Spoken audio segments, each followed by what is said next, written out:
YSR party plenary పెట్టుకోవడం జరిగింది.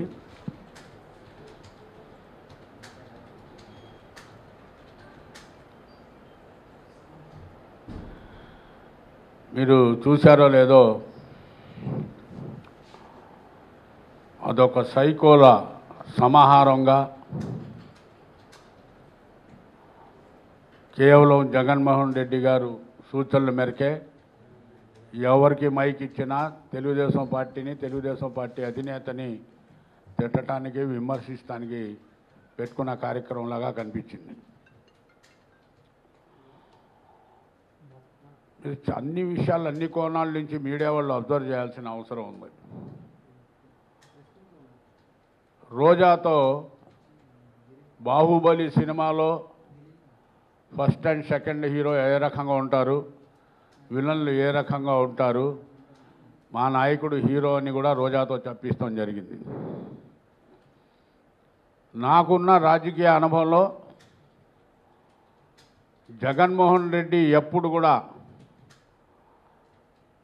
నాయక్ అవడేలేరు తప్ప కల్నాయక్ మాత్రం డెఫినెట్గా అవుతారు ఈ రాష్ట్రంలో. అది కూడా నేను తెలియజేస్తున్నా. ఆయనకి హీరో అయ్యే పరిస్థితే లేదు, హీరో పాత్ర రాదు ఆయనకి. మూడో విషయం, జగన్మోహన్ రెడ్డి తన మనస్సులో ఉన్న మాట చెప్పాడు నిన్న. నాకు ఒక కోరిక ఉంది, ఈ రాష్ట్రానికి ముఖ్యమంత్రి అవ్వాలని ఉంది. 5 సంవత్సరాలకే కాదు 30 సంవత్సరాలకు అవ్వాలని ఉందనేది కూడా తన మనస్సులో ఉన్న మాట చెప్పాడు. ఎక్కడైనా నేను ప్రజాసేవ చేయటం కోసం ముఖ్యమంత్రి అవుతానని కానీ, ఈ రాష్ట్ర అభివృద్ధి చేయటానికి ముఖ్యమంత్రి అవటం అని కానీ ఎక్కడ కూడా ఈ యొక్క పదం కూడా ఎత్తకుండా కేవలం నేను ముఖ్యమంత్రి అవ్వాలనే కోరిక ఉందనేది తన మనస్సులో మాట నిజం చెప్పాడు నిన్న జగన్మోహన్ రెడ్డి. ఒక్కసారి మీరు వెనక్కి వెళ్తే, రాజశేఖర రెడ్డి గారు చనిపోయిన తర్వాత ఈ రాష్ట్రాన్ని ఈ పరిస్థితికి తీసుకురావటానికి మూల కారణం జగన్మోహన్ రెడ్డి. ఎందుకంటే మేము ఆనాడు కాంగ్రెస్ పార్టీలో ఉన్నాం, మేము కళ్ళారా చూసాం. రాజశేఖర రెడ్డి గారి ఇంకా బాడీ కూడా బయటికి తీసుకురాలా. అటువంటి పరిస్థితుల్లో సంతకాలు సేకరణ చేసి నాకు ముఖ్యమంత్రి చేయాలని కేవీపీ రామచంద్రరావుతో ఎమ్మెల్యేల మీద ఒత్తిడి తీసుకొచ్చారు.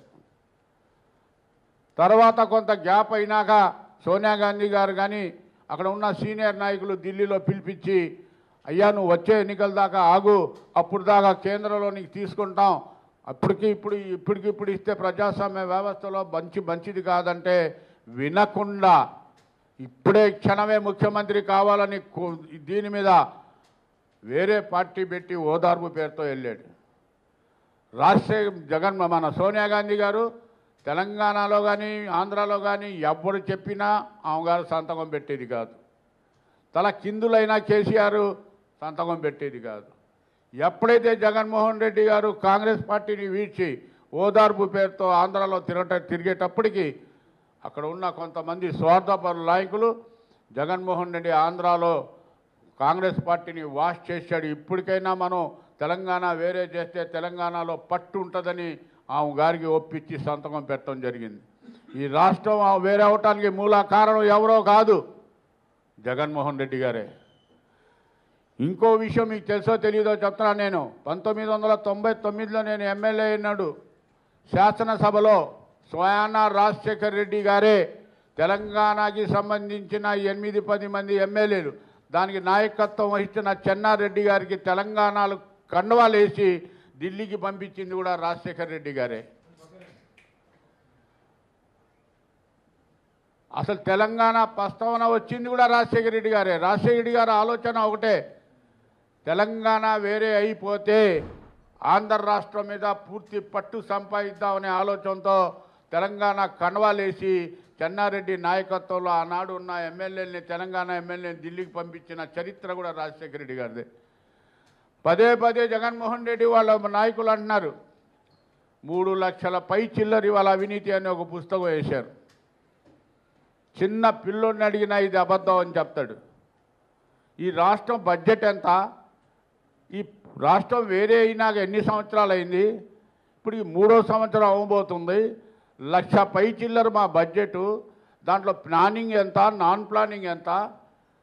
కనీసం అవగాహన లేకుండా 3 లక్షల పై కోట్లు అంటున్నారు. ఎందుకంటే వాళ్ళకి అలవాటు. వాళ్ళ నాన్న ఉన్నప్పుడు కూడా నేల మీద ఉన్న భూమిని నాలికేసి మట్టి కూడా దొరకకుండా తినేసిన చరిత్ర కాంగ్రెస్ పార్టీ ఆనాడు రాజశేఖర రెడ్డిది. రెండోది, కనీసం మనిషి చచ్చిపోతే 6 అడుగులు స్థలం లేకుండా అన్ని స్థలాలు కాజేసిన చరిత్ర రాజశేఖర రెడ్డి గారిది. అంతేకాదు ఎంతో చరిత్ర ఉన్న 7 కొండలు, దేవుడు కొండల్ని 7 కొండల అవసరంలా 1 కొండ చాలని రాజశేఖర రెడ్డి గారు శాసనసభలో సాక్షిగా చెప్పడం జరిగింది. అంటే దేవుడు కొండలు కూడా వదలకూడదనే ఆలోచనలో వెళ్ళిపోయారు. రెండో, చరిత్ర తిరిగేయండి. భారతదేశానికి స్వతంత్రం వచ్చినాక వక్ఫ్ ఆస్తులు అందరు ముఖ్యమంత్రుల కన్నా ముస్లిం వక్ఫ్ ఆస్తుల్ని ఎక్కువగా ఇండస్ట్రీస్కి చెప్పిన చరిత్ర కూడా రాజశేఖర రెడ్డి గారిదే.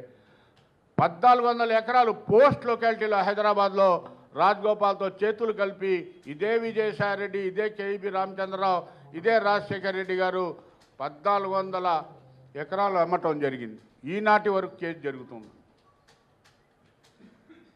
చంద్రబాబు గారికి డబ్బు మీద ఆశ లేదు. జగన్మోహన్ రెడ్డి, నేను ఆయన్ని చూస్తున్నా వచ్చిన కాడి నుంచి. ఆయనలో ఒకటే తపన ఉంది.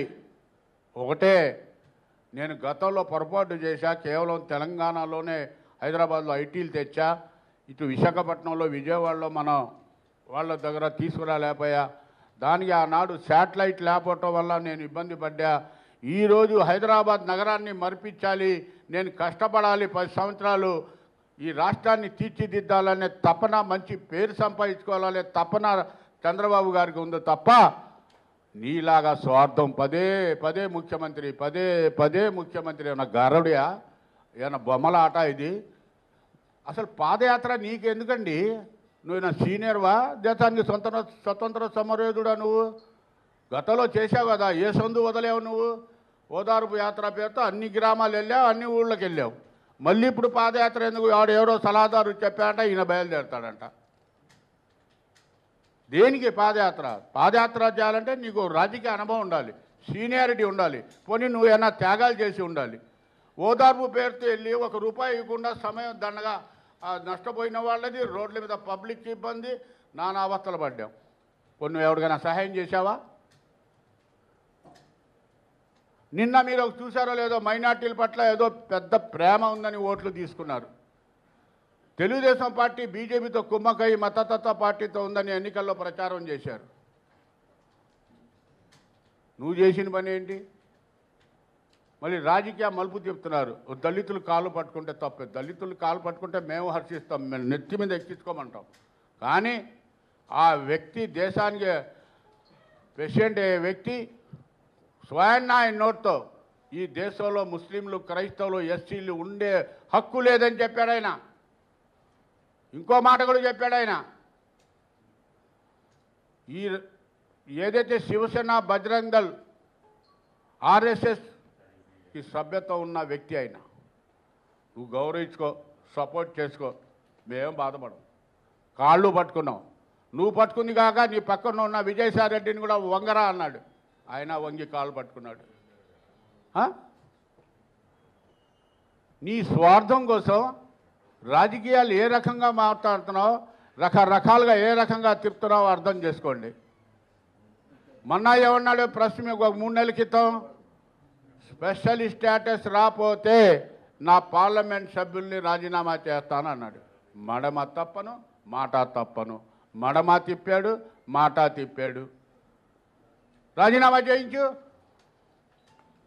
మోడీ గారిని కలిసి బేషరతుగా అన్ని విషయాల్లో మీకు నేను సహకరిస్తానని చెప్పావు. అంటే నీ స్వార్థం కోసం, ముఖ్యమంత్రి అవటం కోసం పగటి కలలు కంటున్నా నువ్వు జనాన్ని మోసం చేసే ప్రయత్నం చేస్తున్నావు.